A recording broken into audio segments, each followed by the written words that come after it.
ìròyìn ti ìwé ìròyìn tó gbajúmọ̀ púpọ̀ jù láàrin àwọn Haúsá, ìyẹn ìwé ìròyìn òyìnbó tó gbajúmọ̀ jù láàrin àwọn Haúsá, ìyẹn Daily Trust, tó gbé jáde nípa àwọn àkànṣe iṣẹ́ tí ààrẹ Bọ́lá Ahmed Tinubu tó ti gbé jáde láàrin ọdún méjì tó ti fi ṣe ìjọba. Ó mà ti di wàhálà ńlá èyí tí iléeṣẹ́ ààrẹ àti ìjọba ààrẹ Bọ́lá Ahmed Tinubu tó ti fi ìbínú fèsì sí, tọ́rọ̀ ọ̀hún tó sì ń di gbàgbós gẹ́gẹ́ bí àṣà àwọn ọmọ àsìkò yìí. Ìwé ìròyìn Daily Trust ni wọ́n jókòó tí wọ́n wò wípé láti ìgbà tí Tinubu ti ń ṣèjọba,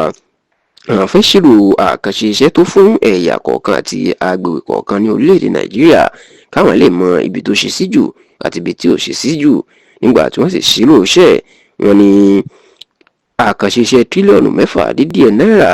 ìyẹn 5.97 trillion, ìní Tinubu ló gbé jáde fún ilẹ̀ Yorùbá láàrin ọdún méjì tó fi ṣèjọba. Bẹ́ẹ̀ ló gbé kọ́ńtrátì tírílíọ̀nù 4 náírà dín díẹ̀ lọ́tọ̀ fún ìpínlẹ̀ Èkó nìkan ṣoṣo.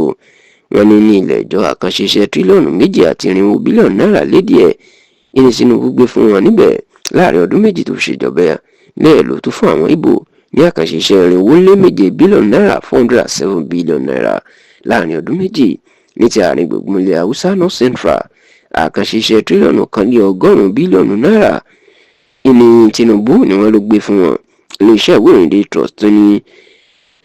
Tinubu gbé àkànṣe iṣẹ́ tírílíọ̀nù 3.3 bílíọ̀nù náírà fún apá ìwọ̀ oòrùn ilẹ̀ Haúsá, tó sì gbé àkànṣe iṣẹ́ 400 bílíọ̀nù lé 3 náírà, ìyẹn 303 bílíọ̀nù náírà fún apá ìlà oòrùn ilẹ̀ Haúsá, èyí tó jẹ́ owó tó kéré jù nínú ti gbogbo ẹ̀yà tó wà ní Nàìjíríà. Ṣá o, bí èèyàn bá sí gbogbo àlàyé tí iléeṣẹ́ Daily Trust ṣe, téèyàn bá sí gbogbo owó náà, àkànṣe iṣẹ́ tírílíọ̀nù 9 náírà dín díẹ̀ ìní Tinubu gbé fún gbogbo apá gúúsù láàrin ọdún méjì, ìyún apá gúúsù Southern Nigeria tó ń ti jáde, tó sì jẹ́ pé àkànṣe iṣẹ́ tírílíọ̀nù 4.2 bílíọ̀nù náírà ìlò gbé fún àwọn apá àríwá tó ń pè ní Northern Nigeria. Ṣá o, ọ̀rọ̀ yìí ló máa dariwo ńlá nítorí pé ìbínú ní iléeṣẹ́ ààrẹ, pàápàá agbẹnusọ ààrẹ Bọ́lá Ahmed Tinubu ọ̀gbẹ́ni Báyọ̀ Ọ̀nànúgà ló fi fèsì sí ìwé ìròyìn Daily Trust tó ní ìwé ìròyìn náà wọ́n fẹ́ dá wàhálà lẹ̀ láàrin Tinubu àti àwọn ilẹ̀ Haúsá ni. Wọ́n ní irọ́ pátápátá ni wọ́n pa, ọ̀rọ̀ òrìgbọ́n ṣe sọ, àti pé Tinubu kò gbé àwọn àkànṣe iṣẹ́ tó pọ̀ jù sí apá gúúsù Nàìjíríà tí ó ti jáde. Nígbà tóun náà fèsì lórí ọ̀rọ̀ yìí,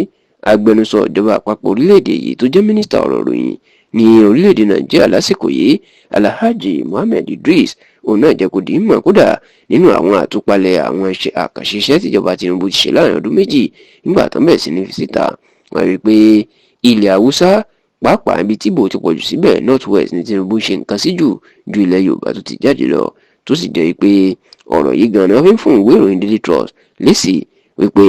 wọ́n fẹ́ dá wàhálà lẹ̀, wọ́n fẹ́ kọ̀yìn àwọn Haúsá sí àwọn ni, tó sì jẹ́ pé ọ̀rọ̀ yìí ni wọ́n ní ó tó ti ń di nǹkan láàrin àwọn alágbára ilẹ̀ Haúsá, pàápàá bí ètò ìdìbò ààrẹ ọdún 2027 bó ṣe ń súnmọ́lé.